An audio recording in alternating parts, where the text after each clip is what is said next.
Salut tout le monde, c'est Aude de Haute Couture et aujourd'hui on se retrouve pour encore une fois une couture accompagnée. La semaine dernière nous avons fait brise d'automne de la petite armoire, et bien aujourd'hui on reste à la même place, encore une fois la petite armoire, mais on fait soir d'automne. Allez chercher vos cotons wattés les plus confortables, il y en a quelques-uns sur la boutique de la petite armoire et on va pouvoir partir ça maintenant.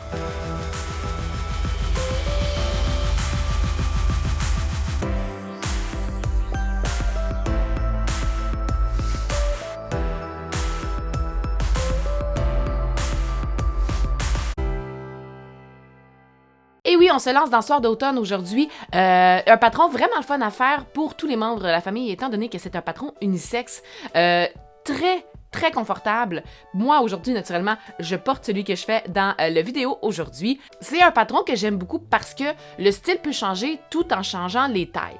Moi, j'aime mieux les cotons wattés un petit peu plus oversize. J'y étais pour une grandeur plus haut que qu'est-ce que j'aurais dû prendre. Je suis une argent dans les tailles, mais j'ai pris une vert parce que je voulais avoir un look un petit peu plus oversize. Ça reste à voir qu'est-ce que vous préférez, sinon vous pouvez aller dans vos mensurations à vous. Encore une fois, vous allez pouvoir vous référer au tableau de mensuration et de vêtements finis qu'on laisse avec le document qui accompagne le patron. C'est un projet d'autant plus important à notre cœur parce que nous faisons une collaboration avec un artiste extraordinaire d'ici qui s'appelle Ludovic Perriot. Toutes les informations pour vous envoyer vers son site de vente parce qu'il vend des œuvres et sur ses réseaux sociaux vont être laissées dans la boîte de description juste en dessous du vidéo pour que vous puissiez aller les consulter. Aujourd'hui, nous faisons affaire avec deux œuvres de cet artiste. On a la rose et on a Deep Sky aussi, que vous pouvez choisir soit sur le coton watté vert forêt ou sur le coton watté amande. C'est vendu comme panneau, donc vous pouvez acheter le panneau et ensuite vous pouvez acheter le coton watté pour pouvoir compléter votre projet. Vous pourrez aussi vous rendre dans la mercerie pour acheter cordon et œillet pour pouvoir compléter ce look-là également. Si jamais vous aviez acheté le paquet d'œillets pour faire le projet de brise d'automne avec capuchon, vous allez pouvoir réutiliser, c'est les mêmes œillets qu'on a pris pour les deux patrons. Vous pouvez aller faire un tour donc pour compléter ce que vous avez besoin. Il y a aussi l'entoilage qu'on a besoin pour poser pour les œillets. Sinon, on n'a pas besoin de rien de particulier pour faire le projet, c'est-à-dire que votre machine à coudre régulière peut le faire avec une aiguille 92, fil de polyester. On y va dans le plus de base. On n'a pas grand-chose à faire. C'est la même chose aussi pour le patron. On n'aura pas grand ajustement à faire étant donné que c'est un projet qui se veut ample, il n'y aura pas d'ajustement. Donc, il n'y aura pas d'ajustement de patron à faire, sauf si vous êtes plus grand ou plus petit que le patron, que la taille du patron sur laquelle on a basé, dans le fond, notre projet. On est basé en ce moment sur un 5 et 6, c'est-à-dire que le patron est fait pour une personne qui mesure 5 pieds 6. Mais si vous êtes plus grand ou plus petit, vous devrez faire des ajustements. Tout est marqué dans le patron de comment le faire. Tous les liens que je vais parler durant le projet vont être laissés dans la barre de description, que ce soit le patron, les tissus, la mercerie ou encore les outils avec lesquels je travaille. On se cachera pas qu'aujourd'hui, si vous assemblez comme moi à la surjeteuse, on va avoir beaucoup de chaînettes, donc le remailleur peut être très intéressant. Il y a aussi peut-être, je parlais des choses qu'on aurait besoin, peut-être de l'aiguille double si jamais vous voulez faire, vous voulez utiliser l'aiguille double pour poser. Moi, personnellement, j'y vais avec ma cover stitch. Si vous n'avez ni cover stitch ni aiguille double, toutes surpiqûres peuvent se faire avec le point zigzag, il n'y a aucun problème avec ça. Sur ce, on va pouvoir aller s'installer. Les pièces, pour ma part, sont déjà coupées. La seule pièce de patron qui n'est pas imprimée, mais qu'on doit faire, c'est la bande de billets. Donc, ne pas oublier de lire Minute Papillon pour savoir de quelle grandeur on doit couper cette bande de billets-là. Et celle-ci, on la coupe dans la ribe, donc dans le tricot côtelé, pour que ce soit moins épais parce que le coton watté est trop épais pour faire une bande de billets avec. Donc, on va pouvoir aller s'installer une fois que tout sera coupé pour pouvoir commencer Soir d'automne. Donc, on va pouvoir s'installer pour commencer. Comme je vous disais, on va passer au travers du document qui accompagne. Pareil comme avec Brise, on a Minute Papillon au début. Encore une fois, je vous conseille de lire tout ça. On donne beaucoup d'informations, dont le billet qu'on a à couper. Et également comment placer le patron sur notre panneau pour être sûr de couper comme il faut. Je vais en venir dans quelques instants. Mais ça va vraiment être important donc de venir lire les 6 points avant de commencer. Pareil comme avec Brise, là, tous nos patrons vont toujours être accompagnés de la même façon. On va avoir le modèle du projet, les pièces à couper, toujours des conseils de comment venir imprimer le patron, les points à utiliser, tissu et mercerie et naturellement le métrage qu'on a besoin pour pouvoir faire le projet. On va avoir aussi des indications de comment ajuster votre patron si jamais vous avez besoin de faire des ajustements. C'est Aujourd'hui, on ne devrait pas avoir besoin de faire grand ajustement, à part sur la longueur. C'est un patron qui est conçu pour 5 et 6. Si vous êtes plus que 5 et 6, je vous conseille de venir voir comment allonger et raccourcir les pièces si vous êtes moins que 5 et 6 également, pour être sûr que le coton ouaté vous fasse de la bonne façon. D'autant plus que c'est un patron unisexe. C'est sûrement celle-là que vous allez avoir à faire. Probablement pas gradient les tailles, mais sinon allonger et raccourcir. Vous allez pouvoir aller jeter un petit coup d'œil là-dessus. On va avoir également la charte de mensuration et les mesures du vêtement fini. Passez au travers de tout ça pour être sûr d'avoir toutes les informations pour ensuite pouvoir tomber sur le guide de montage. Bon, le capuchon qu'on coupe 4 fois, je vais m'en garder 2 de côté parce que je vais venir entoiler. Je vais pouvoir venir préparer ça. Le dos et le devant vont être donc coupés sur la pliure, mais le devant, si jamais vous avez pris un panneau avec l'œuvre de notre artiste en vedette, vous allez avoir un petit calcul à faire dans le haut pour vous assurer que le logo soit à la bonne place. Fait que dans le haut, là, le logo devrait être, que ce soit la rose ou Deep Sky, la forêt, vous devriez avoir 5/8 de pouce dans le haut, parce que quand on va venir placer notre poche, on veut pas que le design soit dans la poche. Donc, on va pouvoir venir se placer le patron avec le logo, qu'on soit à 5/8 dans le haut. Je vais avoir fait aussi mes points repères pour pouvoir justement installer la poche éventuellement. Ça va être la première étape, mais pour commencer, je vais venir aller préparer ça. Je vais venir mettre l'entoilage sur le capuchon. Je vais le faire en premier parce que comme ça, ça a le temps de refroidir. Puis après ça, donc, être manipulé sans problème. Je me suis coupé 2 petits carrés d'entoilage tricot. Je vais venir me thermocoller comme ça. Une fois que l'entoilage thermocollant est posé, je vais juste retirer puis attendre que ça se refroidisse pour que ça soit bien mis en place et que ça ne se déplace pas. Et après ça, on va pouvoir passer au guide de montage pour pouvoir réaliser notre projet. Si vous voulez, vous pouvez surjeter tout le tour de la poche kangourou. Moi, je vous avouerai que, le coton ouaté, ça ne s'effloche pas. Et de toute façon, quand je vais venir retourner et faire ma cover stitch, la cover stitch vient faire un genre de point surjet là, en dessous. Fait que j'aurais pas besoin de le faire. Mais pour l'instant, je vais replier 3/8 de pouce, donc 1 cm à l'ouverture des poches. Donc, ce qui est en diagonale, ça ici, je vais venir le rentrer de 1 cm. Faire la même chose de l'autre côté.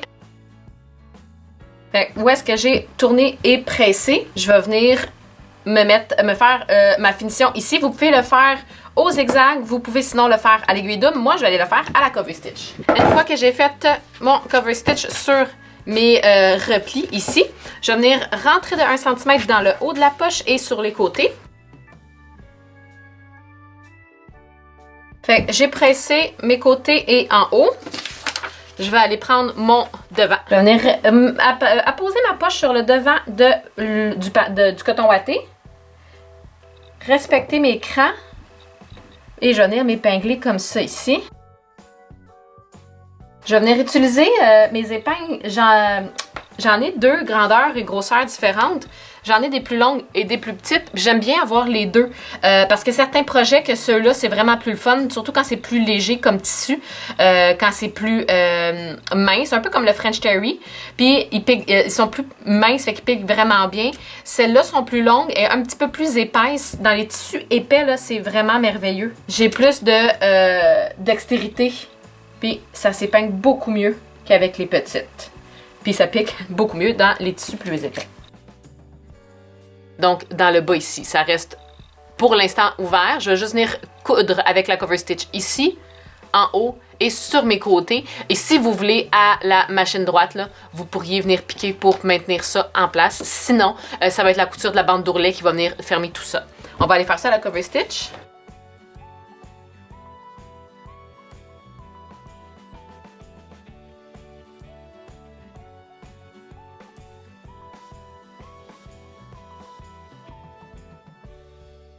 Fait que je vais envoyer mes fils sur l'envers. Je vais faire des nœuds, puis rentrer ça avec mon remailleur.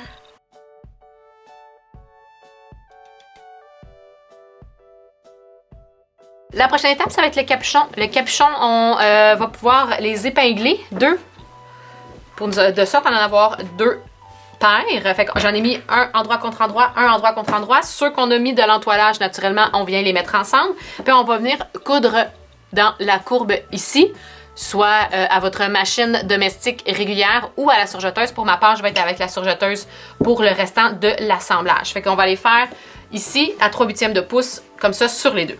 Après ça, on va pouvoir se retourner sur l'endroit, les deux.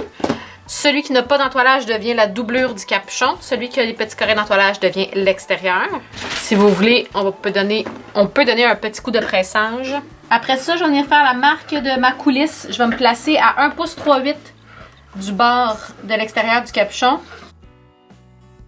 Après ça, ça va devenir dans le fond, une ligne guide quand va venir le temps de faire ma coulisse par après.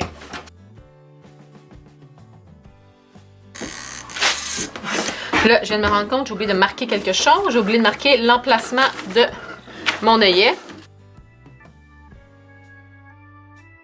Ensuite de ça, je vais pouvoir venir me mettre endroit contre endroit à la doublure du capuchon avec l'extérieur. Puis on va venir coudre dans le fond ce qui va devenir notre ouverture.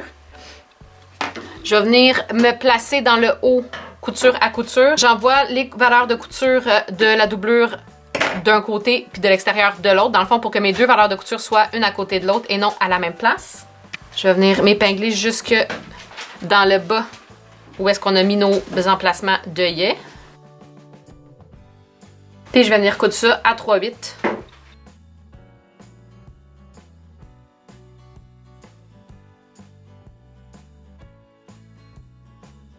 Après ça, on va pouvoir se remettre sur l'endroit. Donc on se met envers contre envers. Puis on va pouvoir venir se presser pour vraiment là, que le bord de notre capuchon soit beau puis que la coulisse soit facile à coudre. Je vous conseille vraiment de venir presser. Prenez votre temps, placez bien vos tissus pour qu'ils soient placés de la même façon un sur l'autre. On va venir presser. Après ça, on va pouvoir venir poser nos œillets. Les œillets, pour celles qui se souviennent, c'est la même que brise. Fait que si vous avez acheté le paquet pour faire brise, ben vous allez pouvoir réutiliser le restant des œillets pour faire soie. C'est la beauté de la chose. Fait que je vais venir me sortir 2 embouts noirs et 2 argent. Et le petit outil qui vient avec. Fait que j'ai marqué l'emplacement de mon capuchon, de mon œillet. Je vais venir me mettre entre les deux parce que mon trou, je le perce pas de bord en bord. Ben, je le perce pas au travers des deux épaisseurs.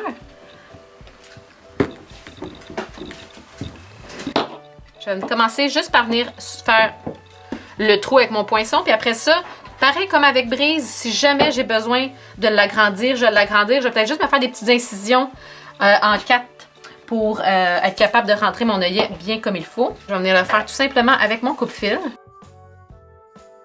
Une fois que je vais avoir fait ça, je vais pouvoir installer mon œillet. Je rentre le noir sur l'endroit. Le métallique, l'argent va aller en dessous sur l'envers. Puis je vais venir m'installer une pièce de tissu pour protéger le noir. Je vais prendre mon embout et je vais venir avec le marteau frapper dessus. Comme je vous dis, je le fais tout le temps hors caméra parce que je vais m'installer soit par terre, étant donné que je suis dans le sous-sol. C'est la meilleure façon de le faire. Si jamais vous êtes en appartement, vous ne pouvez pas vous placer nécessairement sur le plancher pour pouvoir cogner. Sur le comptoir de la cuisine, même sur l'endos d'un chaudron, c'est ce qu'il y a de mieux. Pourquoi est-ce que ça complique, entre guillemets, autant la vie? C'est que l'œillet, quand on le fait sur la table, par exemple, moi, ma table ici, elle va rebondir quand je vais venir installer avec le marteau, ce qui va faire en sorte que ça va être moins solide, ça va être moins précis, puis il va y avoir comme de la vibration quand on va venir installer. L'œillet ne va pas se refermer bien comme il faut. Quand on est par terre, c'est surtout le sous-sol. Moi, je suis directement sur le plancher, donc la fondation de la maison. C'est vraiment plus solide que si je venais sur ma table qui rebondit. Puis le dos d'un chaudron là, va faire à peu près là, le même travail. Il se vend des enclumes pour le faire sur l'enclume. On n'a pas besoin d'aller jusque-là. Je vais donc aller poser mes 2 œillets de la même façon. Après ça, une fois que les œillets sont insérés, petit rappel aussi, quand on vient cogner avec le marteau, on essaie de faire des bons coups. Pas besoin là, de faire des tapotés sur l'œillet. On essaie des bons coups francs. Ça va être encore plus facile pour poser. Ça fait une très belle job. Après ça, on va pouvoir aller prendre le cordon qui se vend aussi naturellement dans la boutique en ligne de la petite armoire. Se vend au demi-mètre. Vous avez besoin de 1,5 mètre. Fait que tout est beau. Une fois que vous allez avoir brûlé les petits embouts pour les thermosceller, on va pouvoir rentrer dans notre œillet puis venir le mettre dans le fond tout autour. On va vouloir qu'il vienne se coller sur le bord où est-ce qu'on a fait notre ligne guide de couture parce que notre ligne, cette ligne-là va devenir la coulisse de notre cordon. Je vais venir faire des petits nœuds dedans tout de suite pour pas qu'ils passent au travers de mon œillet. Dans le bas. Je reste envers sur envers, doublure et extérieur. Puis je vais venir m'épingler. Là, d'avoir pressé, ça va avoir aidé. Mais je vais venir m'épingler sur la ligne de coulisses. Pas ça. Pour emprisonner mon cordon entre les deux épaisseurs de tissu, entre la doublure et l'extérieur. Fait que ça, vous allez venir le coudre avec votre point extensible préféré. Moi, je vais venir le faire à la cover stitch. Vous pouvez venir le faire soit au point zigzag ou à l'aiguille double. Naturellement, au fur et à mesure qu'on va venir coudre, on va aller le coudre ensemble à la machine. On va s'assurer qu'on ne pique pas naturellement dans le cordon. On va piquer au travers des deux épaisseurs, c'est-à-dire de la doublure et de l'extérieur. On va pouvoir venir s'installer pour faire la coulisse. Aligner mon aiguille la plus à droite sur ma ligne blanche. Puis tout le long que je vais venir coudre, je vais m'assurer que mon lacet, mon cordon n'est pas dans le chemin. Pour pas le coudre naturellement. Puis je m'assure aussi que mes deux épaisseurs d'extérieur et de doublure sont bien placées.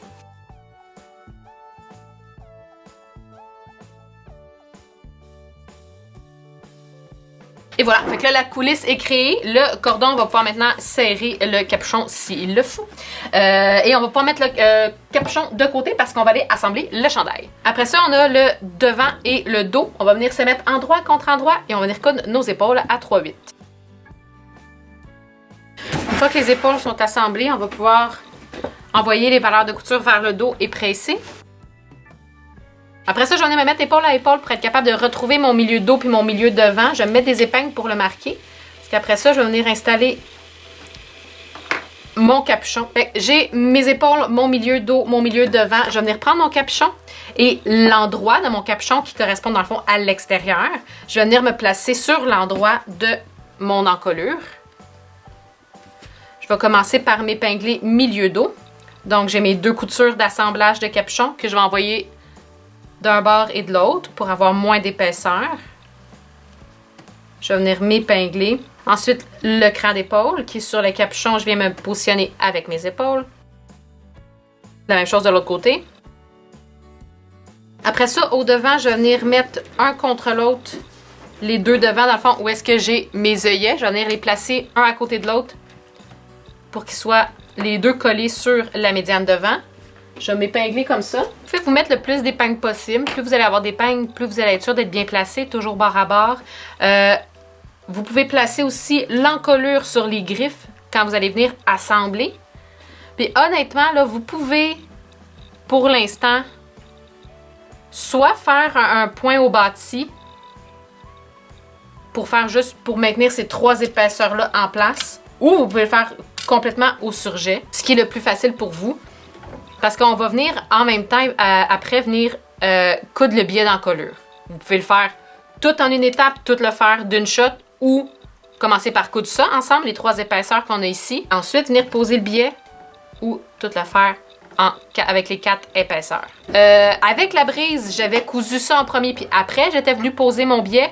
Pour celui-ci, je vais faire le contraire. Comme ça, vous allez voir l'autre technique. Mais cette technique-là, il faut quand même être... on va prendre son temps. Il faut quand même être patiente parce qu'on veut s'assurer de toujours être bien placé, de manœuvrer nos quatre épaisseurs de la même façon et en même temps.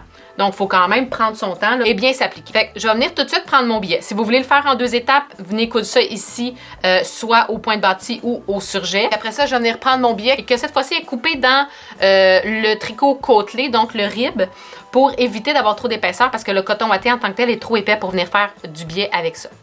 Fait que je viens me replier une extrémité envers contre envers de 1/2 pouce et je vais venir me placer sur ma doublure de capuchon, donc endroit de mon biais sur endroit de ma doublure de capuchon.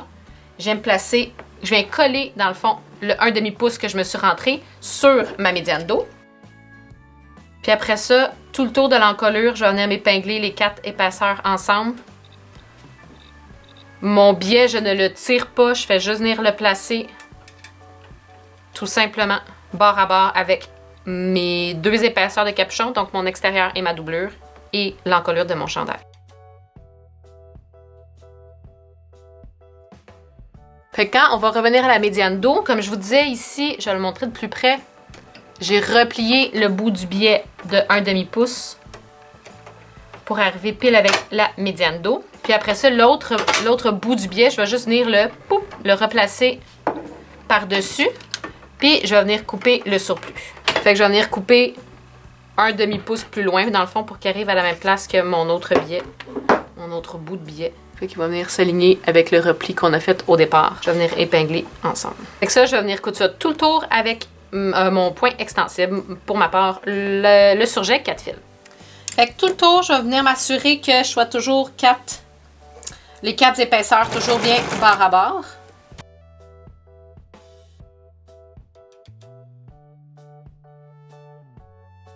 Où est-ce que j'ai mon capuchon, je m'assure que je vais toujours être bien collé les deux ensemble.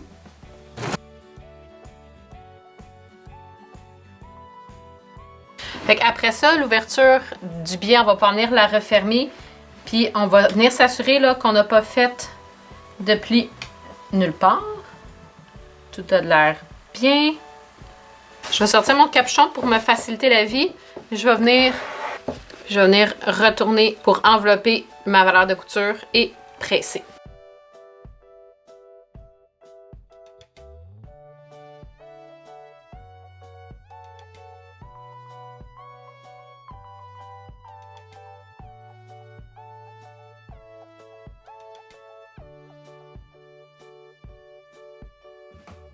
Après ça, je vais pouvoir venir à ma machine droite et piquer le plus près du bord possible pour maintenir en place mon biais.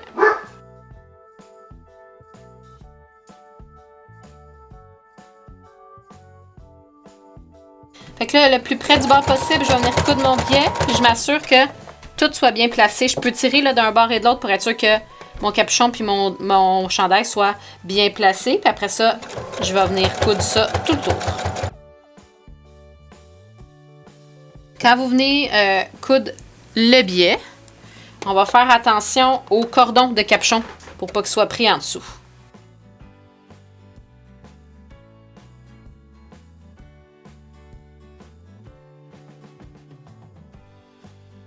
Une fois que le biais est installé, on a la couture ici, le biais à l'intérieur qui est bien placé. Je vais pouvoir coudre mes latérales. Fait que je me mets endroit contre endroit. Je vais coudre mes 2 latérales ici à 3/8. Après ça, on va pouvoir mettre ça de côté. On va aller chercher les pièces de manche. Je vais me mettre endroit contre endroit. Puis venir coudre à 3/8 les 2 manches.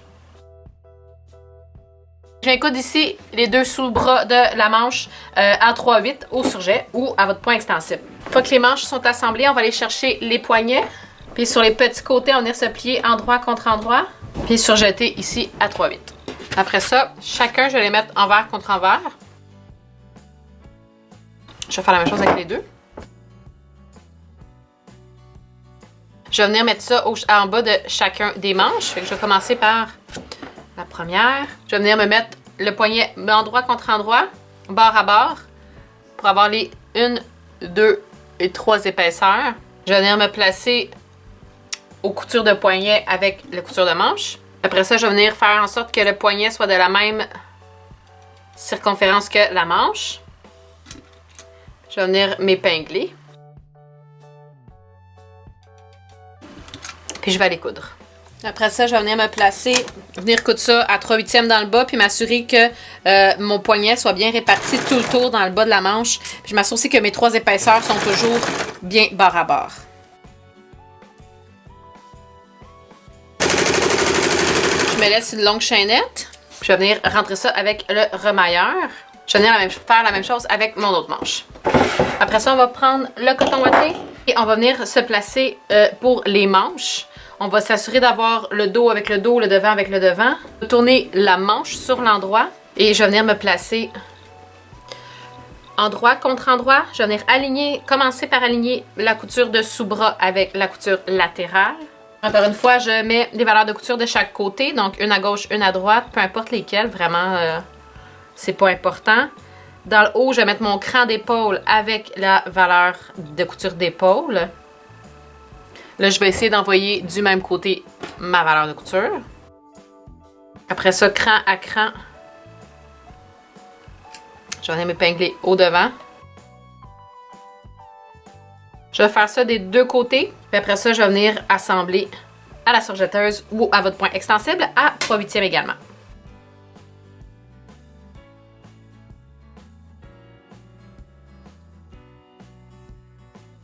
Après ça, je vais prendre des bandes d'ourlet. Je vais venir coudre chacune des deux extrémités à 3/8. Donc après ça, je vais faire comme avec les poignets.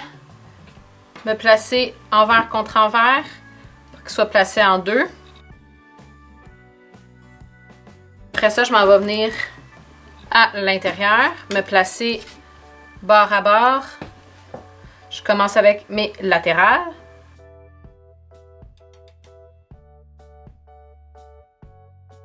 Une fois que tout va être épinglé dans le bas, je vais pouvoir venir coudre ça à 3/8. Puis là, rendu ici, je fais attention parce que j'ai le devant, j'ai la poche et l'ourlet. Fait que je m'assure que tout est bien placé ensemble.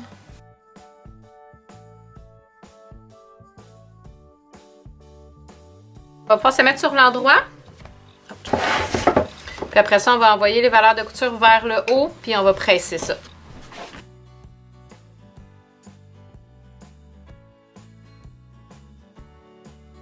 Et voilà! Si vous voulez, vous pouvez venir faire une surpiqûre pour maintenir tout ça en place, soit avec un point zigzag ou bien avec une aiguille double ou encore un cover stitch. Mais si le pressage est suffisant pour vous, le projet est terminé. Et voilà, c'est ce qui conclut la vidéo d'aujourd'hui. J'espère que vous avez aimé et que vous allez, comme moi, trouver ce coton à thé excessivement confortable, vraiment doux, vraiment chaud, vraiment confort. On aime ça. Si jamais vous avez des questions, suggestions ou commentaires, n'hésitez pas à les laisser juste en dessous. Allez visiter la petite armoire pour avoir tout ce que vous avez besoin pour faire ce beau coton à thé-là. Et sur ce, tout le monde, je vous dis bonne couture et à bientôt.